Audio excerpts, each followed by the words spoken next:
இந்த நீட் என்பதை எப்படி புரிந்து கொள்ள வேண்டும் என்றால், காலங்காலமாக ஒடுக்கப்பட்ட கல்வி உரிமையின் மீது தொடுக்கப்பட்ட மறுபோர். கல்வி மறுக்கப்பட்டவன் தான் எல்லா உரிமைகளும் மறுக்கப்பட்டிருக்கிறான். வேதத்தை கேட்டவன் காதில் ஈயத்தை காய்ச்சி ஊற்று என்பது தமிழன் மீது தொடுக்கப்பட்ட ஒடுக்குமுறை. நல்ல வேளை நாம் தப்பித்தோம். ஒடுக்குமுறை. தமிழ்நாட்டில் கல்வி என்பது மதவெளிப்பட்டு கிறிஸ்தவர்கள் மட்டும் தமிழ்நாட்டுக்குள் வந்திருக்காவிட்டால் தமிழ்நாட்டில் கல்வி என்பது பொது உடைமையாகி இருக்காது. மதவெளிப்பட்டுதான் இருந்தது. மதம் எல்லாமே மதம்தான். கிறிஸ்தவர்கள் வந்த பிறகு கல்வியை பொது உடைமை செய்தார்கள். இதை மறுக்கவே முடியாது. அந்த கிறிஸ்தவ சமுதாயத்தை இந்த இடத்தில் நின்று கொண்டு நான் வணங்குகிறேன். அது உண்மை. அவர்கள்தான் இந்த மதத்தை பிரித்து கொண்டு வந்து பொதுவெளிக்கு கொண்டு வந்தார்கள். ஒடுக்கப்பட்டவனுக்கும் கொண்டு வந்தார்கள். இந்த உரிமையை மீண்டும் நாம் இழப்பது என்பது எந்த வகையில் நியாயம் என்று சொல்றேன். ஒரு மாநிலத்தின் முதலமைச்சர் டெல்லிக்கு கடிதம் எழுதுகிறார்.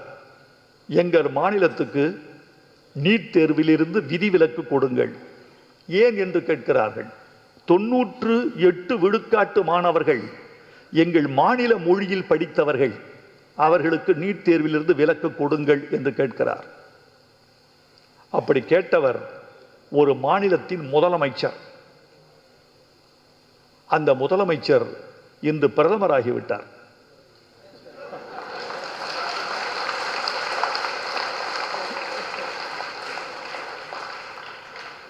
மாநிலத்தின் முதலமைச்சராக இருந்தபோது ஒரு முடிவு, இந்தியாவுக்கே தலைமை அமைச்சரான பிறகு ஒரு முடிவு.